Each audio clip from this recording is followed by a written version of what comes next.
শিখব ষষ্ঠ শ্রেণী অনুশীলনী 1.1-এর 2 নং অঙ্ক। নিচের সংখ্যাগুলো কথায় লেখো।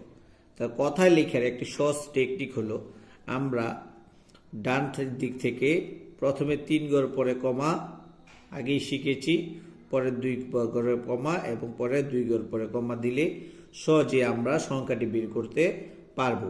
তাহলে এখানে যদি আমরা 3 ঘর পরে কমা দিই তাহলে সহজে বের করতে পারি। প্রথম কমাটা হলো হাজারের 4 5 45,789, 45,789। তাহলে আমি সংখ্যাটি 45,789 এর 41,007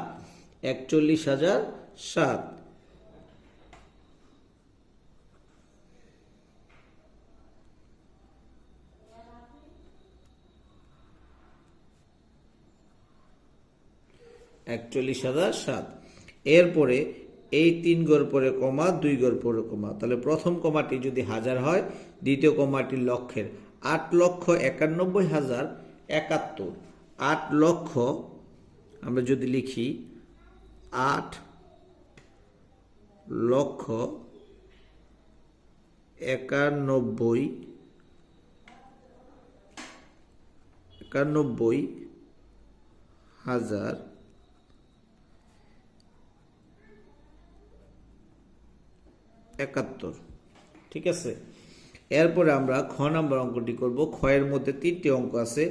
আমরা যদি 3 ঘর পরে কমা 2 ঘর কমা দিই তাহলে 2,78,2,78 লিখি 2,78,000। বুঝছো শিক্ষার্থী ছাত্রছাত্রীরা? এরপরে যদি আমরা এই অঙ্কটা করি তাহলে 3 ঘর পরে কমা 2 ঘর কমা, তাহলে 7,90,678। 7,90,000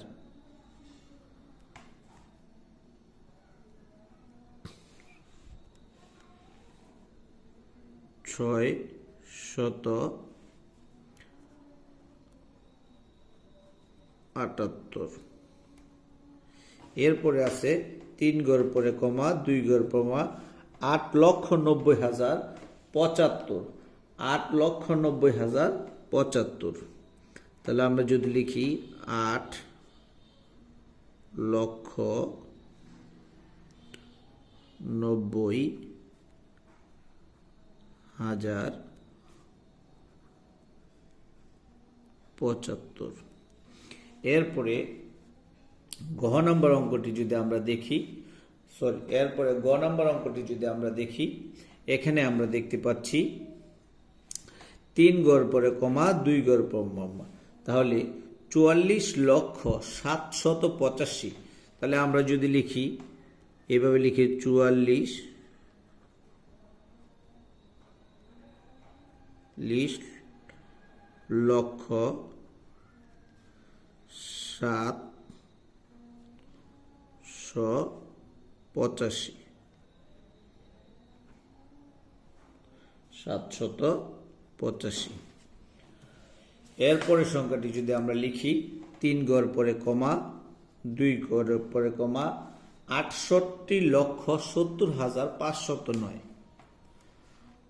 68,70,509। 68,70,509 70,509। এরপর সংখ্যাটি আমরা 3 ঘর পরে কমা 2 ঘর কমা, তাহলে 71,05,070। আমরা যদি এখানে লিখি 71,05,070। 5,08,77,003। এবার আমরা যদি লিখি 5,08,00,000।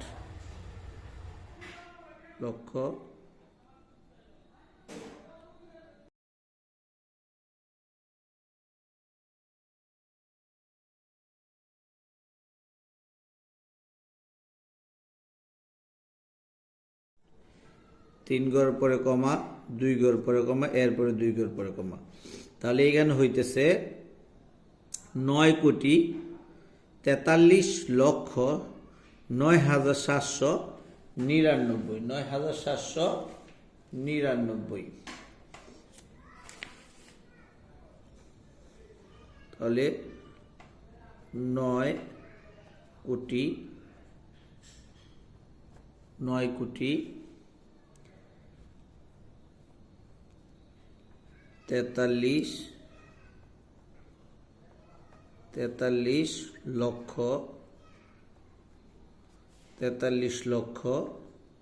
9,73,99।